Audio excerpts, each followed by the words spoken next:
आइए भक्तजनों, अब सुनते हैं शनिवार व्रत की विधि एवं कथा। इस दिन शनि की पूजा होती है।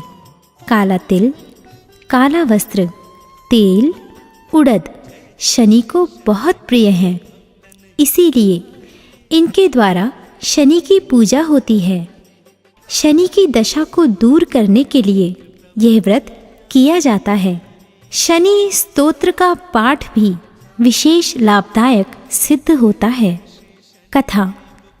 एक समय सूर्य, चंद्रमा, मंगल, बुध, बृहस्पति, शुक्र, शनि, राहु और केतु इन ग्रहों में आपस में झगड़ा हो गया कि हम सब में सबसे बड़ा कौन है। सब अपने अपने को बड़ा कहते थे। जब आपस में कोई निश्चय न हो सका तो सबके सब आपस में झगड़ते हुए इंद्र के पास गए और कहने लगे कि आप सब देवताओं के राजा हो, इसीलिए हमारा न्याय करके बतलाओ कि हम नवग्रहों में सबसे बड़ा कौन है। राजा इंद्र इनका प्रश्न सुनकर घबरा गए और कहने लगे कि मुझ में ये सामर्थ्य नहीं है जो किसी को बड़ा या छोटा बतलाऊं। मैं अपने मुख से कुछ नहीं कह सकता। हाँ, एक उपाय हो सकता है। इस समय पृथ्वी पर राजा विक्रमादित्य दूसरों के दुख का निवारण करने वाला है, इसलिए तुम सब मिलकर उन्हीं के पास जाओ, वही तुम्हारे दुखों का निवारण करेंगे। ऐसा वचन सुनकर सभी ग्रह देवता चलकर भूलोक में राजा विक्रमादित्य की सभा में जाकर उपस्थित हुए और अपना प्रश्न राजा के सामने रखा। राजा उनकी बात सुनकर बड़ी चिंता में पड़ गए कि मैं अपने मुख से किसको बड़ा और किसको छोटा बतलाऊं। जिसको छोटा बतलाऊंगा वही क्रोध करेगा। परंतु उनका झगड़ा निपटाने के लिए एक उपाय सोचा कि सोना, चांदी, कांसा, पीतल, शीशा, रांगा, जस्ता, अभ्रक और लोहा 9 धातुओं के 9 आसन बनवाए। अब आसनों को क्रम से, जैसे सोना सबसे पहले और लोहा सबसे पीछे बिछाए गए। इसके पश्चात राजा ने सब ग्रहों से कहा कि आप सब अपने अपने सिंहासनों पर बैठिए। जिसका आसन सबसे आगे है वह सबसे बड़े, और जिसका आसन सबसे पीछे है वह सबसे छोटा जानिए, क्योंकि लोहा सबसे पीछे था और वह शनिदेव का आसन था। इसीलिए शनिदेव ने समझ लिया कि राजा ने मुझको सबसे छोटा बना दिया है। इस पर शनि को बड़ा क्रोध आया और कहा कि राजा, तू मेरे पराक्रम को नहीं जानता। सूर्य एक राशि पर 1 महीना, चंद्रमा 2.25 महीना 2 दिन, मंगल 1.5 महीना, बृहस्पति 13 महीने, बुध और शुक्र 1 महीने, परंतु मैं एक राशि पर 2.5 अथवा 7.5 साल तक रहता हूँ। बड़े बड़े देवताओं को भी मैंने भीषण दुख दिया है। राजन सुनो, राम जी को 7.5 आई और वनवास हो गया, और रावण पर आई तो राम जी ने लक्ष्मण की सेना लेकर लंका पर चढ़ाई कर दी, रावण के कुल का नाश कर दिया। हे राजा, अब तुम सावधान रहना। राजा कहने लगा, जो कुछ भाग्य में होगा देखा जाएगा। उसके बाद अन्य ग्रह तो प्रसन्नता के साथ चले गए, परंतु शनिदेव बड़े क्रोध के साथ वहाँ से सिधारे। कुछ काल व्यतीत हो जाने पर जब राजा को 7.5 की दशा आई तो शनिदेव घोड़ों के सौदागर बनकर अनेक सुंदर घोड़ों के सहित राजा की राजधानी में आए। जब राजा ने सौदागर के आने की खबर सुनी तो अश्वपाल को अच्छे अच्छे घोड़े खरीदने की आज्ञा दी। अश्वपाल ऐसी अच्छी नस्ल के घोड़े देखकर और उनका मूल्य सुनकर चकित हो गया और तुरंत ही राजा को खबर दी। राजा उन घोड़ों को देखकर एक अच्छा सा घोड़ा चुनकर सवारी के लिए चढ़ा। राजा घोड़े की पीठ पर चढ़ते ही घोड़ा जोर से भागा। घोड़ा बहुत दूर एक बड़े जंगल में जाकर राजा को छोड़कर अंतर्ध्यान हो गया। इसके बाद राजा अकेला जंगल में भटकता फिरता रहा। बहुत देर के पश्चात राजा ने भूख और प्यास से दुखी होकर भटकते भटकते एक ग्वाले को देखा। ग्वाले ने राजा को प्यास से व्याकुल देखकर पानी पिलाया। राजा की उंगली में एक अंगूठी थी, उसे निकालकर प्रसन्नता के साथ ग्वाले को दे दी और शहर की ओर चल पड़ा। राजा शहर में पहुंचकर एक सेठ की दुकान पर जाकर बैठ गया और अपने आप को उज्जैन का रहने वाला तथा अपना नाम वीका बतलाया। सेठ ने उसको कुलीन मनुष्य समझकर जल आदि पिलाया। भाग्यवश उस दिन सेठ की दुकान पर बिक्री अधिक हुई थी। तब सेठ उसको भाग्यवान पुरुष समझकर भोजन कराने के लिए अपने साथ ले गया। भोजन करते समय राजा ने आश्चर्य की बात देखी कि खूंटी पर हार लटक रहा है और वह खूंटी उस हार को निगल रही है। भोजन के पश्चात कमरे में आने पर जब सेठ को कमरे में हार न मिला तो सबने यही निश्चय किया कि सिवाय वीका के और कोई इस कमरे में नहीं आया, अतः अवश्य ही उसी ने हार चोरी किया है। परंतु वीका ने हार लेने से मना कर दिया। इस पर 5-7 आदमी इकट्ठे होकर उसको फौजदार के पास ले गए। फौजदार ने उसको राजा के सामने उपस्थित कर दिया और कहा कि ये आदमी तो भला प्रतीत होता है, चोर मालूम नहीं होता, परंतु सेठ का कहना है कि इसके सिवाय और कोई घर में आया ही नहीं, अवश्य ही इसी ने चोरी की है। तब राजा ने आज्ञा दी कि इसके हाथ पैर काटकर चौरंगिया किया जाए। राजा की आज्ञा का तुरंत पालन किया गया और वीका के हाथ पैर काट दिए गए। इस प्रकार कुछ काल व्यतीत होने पर एक तेली उसको अपने घर ले आया और कोहलू पर उसको बैठा दिया। वीका उस पर बैठा हुआ जबान से बैल हाँकता रहा। शनि की दशा समाप्त हो गई और एक रात को वर्षा ऋतु के समय वह मल्हार राग गाने लगा। उसका गाना सुनकर उस शहर के राजा की कन्या उस राग पर मोहित हो गई और दासी को खबर लाने भेजा कि शहर में कौन गा रहा है। दासी सारे शहर में फिरती फिरती क्या देखती है कि तेली के घर में चौरंगिया राग गा रहा है। दासी ने महल में आकर राजकुमारी को सब वृतांत सुना दिया। बस उसी क्षण राजकुमारी ने अपने मन में यह प्रण कर लिया कि चाहे कुछ हो, मैंने इस चौरंगिया के साथ विवाह करना है। प्रातःकाल होते ही जब दासी ने राजकुमारी को जगाना चाहा तो राजकुमारी अनशन व्रत लेकर पड़ी रही। तब दासी ने रानी के पास जाकर राजकुमारी के न उठने का वृतांत कहा। रानी ने तुरंत ही वहां आकर राजकुमारी को जगाया और उसके दुख का कारण पूछा। तो राजकुमारी ने कहा कि माताजी, मैंने यह प्रण कर लिया है कि तेली के घर में जो चौरंगिया है उसी के साथ विवाह करूंगी। माता ने कहा, पगली, यह क्या बात कह रही है? तुझको किसी देश के राजा के साथ परणाया जाएगा। कन्या कहने लगी कि माताजी, मैं अपना प्रण कभी नहीं तोड़ूंगी। माता ने चिंतित होकर यह बात राजा को बताई। तब महाराज ने भी आकर यह समझाया कि मैं अभी देश देशांतर में अपने दूत भेजकर सुयोग्य, रूपवान एवं बड़े से बड़े गुणी राजकुमार के साथ तुम्हारा विवाह करूंगा। ऐसी बात तुमको कभी नहीं विचारनी चाहिए। कन्या ने कहा, पिताजी, मैं अपने प्राण त्याग दूंगी, परंतु दूसरे से विवाह नहीं करूंगी। इतना सुनकर राजा ने क्रोध से कहा, यदि तेरे भाग्य में ऐसा ही लिखा है तो जैसी तेरी इच्छा हो वैसा ही कर। राजा ने तेली को बुलाकर कहा कि तेरे घर में जो चौरंगिया है उसके साथ मैं अपनी कन्या का विवाह करना चाहता हूँ। तेली ने कहा कि ये कैसे हो सकता है?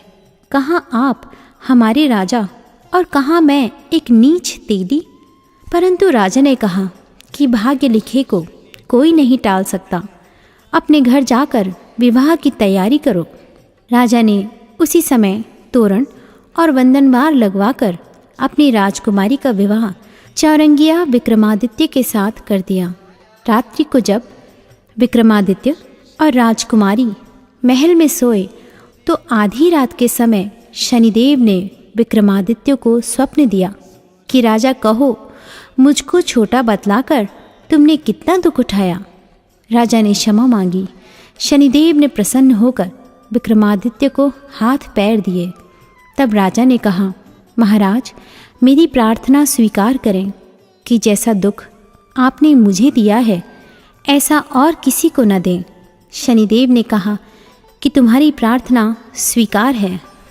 जो मनुष्य मेरी कथा सुनेगा या कहेगा उसको मेरी दशा में भी कभी किसी प्रकार का दुख नहीं होगा, और जो नित्य ही मेरा ध्यान करेगा या चींटियों को आटा डालेगा उसके सब मनोरथ पूर्ण होंगे। इतना कहकर शनिदेव अपने धाम को चले गए। राजकुमारी की आंख खुली और उसने राजा के हाथ पांव देखे तो आश्चर्य को प्राप्त हुई। उसको देखकर राजा ने अपना समस्त हाल कहा कि मैं उज्जैन का राजा विक्रमादित्य हूँ। यह सुनकर राजकुमारी अत्यंत प्रसन्न हुई। प्रातःकाल राजकुमारी से उसकी सखियों ने पूछा तो उसने अपने पति का समस्त वृतांत कह सुनाया। तब सबने प्रसन्नता प्रकट की और कहा कि ईश्वर ने आपकी मनोकामना पूर्ण कर दी। जब उस सेठ ने यह सुना तो वह विक्रमादित्य के पास आया और राजा विक्रमादित्य के पैरों पर गिरकर क्षमा मांगने लगा कि मैंने आप पर चोरी का झूठा दोष लगाया, अतः आप मुझको जो चाहें दंड दें। राजा ने कहा, मुझ पर शनिदेव का कोप था, इसी कारण यह सब दुख मुझको प्राप्त हुआ।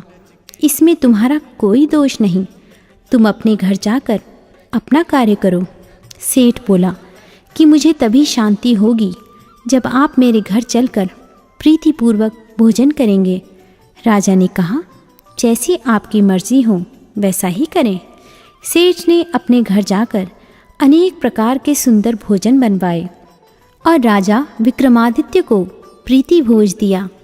जिस समय राजा भोजन कर रहे थे, एक अत्यंत आश्चर्य की बात सबको दिखाई दी। जो खूंटी पहले हार निकल गई थी वह अब हार उगल रही है।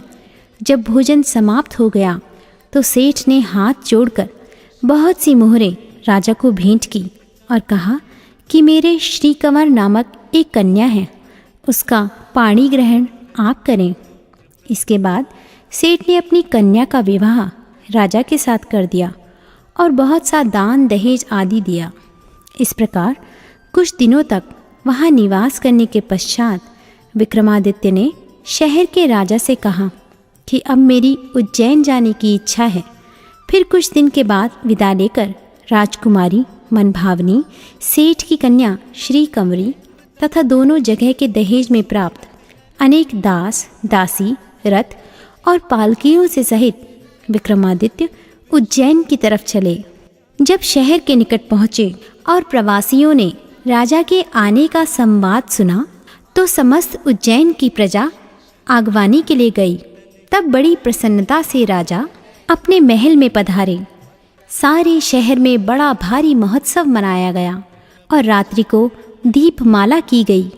दूसरे दिन राजा ने शहर में यह सूचना कराई कि शनिश्चर देवता सभी ग्रहों में सर्वोपरि हैं। मैंने उनको छोटा बतलाया, इसी से मुझको यह दुख प्राप्त हुआ। इस कारण सारे शहर में सदा शनिश्चर की पूजा और कथा होने लगी। राजा और प्रजा अनेक प्रकार के सुख भोगती रही। जो कोई शनिश्चर की इस कथा को पढ़ता या सुनता है, शनिदेव की कृपा से सब दुख दूर होते हैं। शनिवार की कथा को व्रत के दिन अवश्य पढ़ना चाहिए।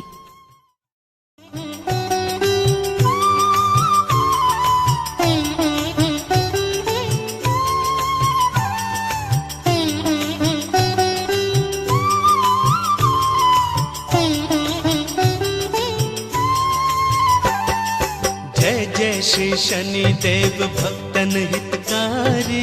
जय जय श्री शनि देव भक्तन हितकारी। सूरज के पुत्र प्रभु छाया महतारी। सूरज के पुत्र प्रभु छाया महतारी। जय जय श्री शनि देव भक्तन हितकारी। जय जय श्री शनि देव भक्तन हितकारी। सूरज के पुत्र प्रभु छाया महतारी। सूरज के पुत्र प्रभु छाया महतारी।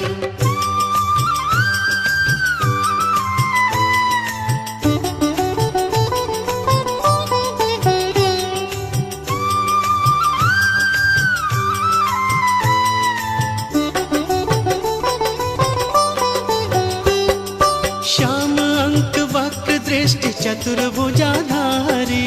श्याम अंक वक्र दृष्टि चतुर्भुजाधारी। नीलांबर धार नाथ गज की असवारी। नीलांबर धार नाथ गज की असवारी। जय जय श्री शनि देव भक्तन हितकारी। जय जय श्री शनि देव भक्तन हितकारी। सूरज के पुत्र प्रभु छाया महतारी। सूरज के पुत्र प्रभु छाया महतारी।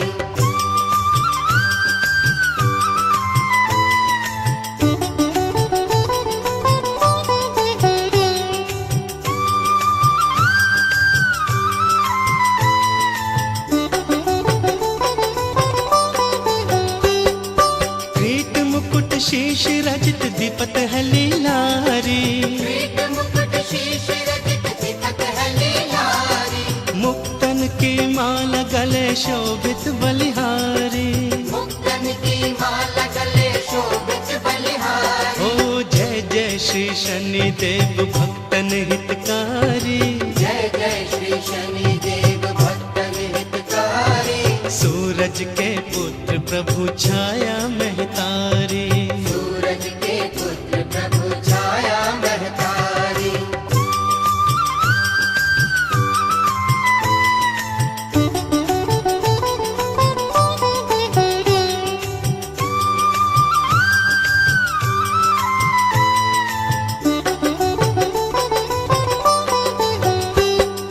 मोदक मिष्ठान पान चढ़त है सुपारी। मोदक मिष्ठान पान चढ़त है सुपारी। लोहा तिल तेल उड़द महिषी अति प्यारी। लोहा तिल तेल उड़द महिषी अति प्यारी। जय जय श्री शनि देव भक्तन हितकारी। जय जय श्री शनि देव भक्तन हितकारी। सूरज के पुत्र प्रभु छाया महतारी। सूरज के पुत्र प्रभु छाया महतारी।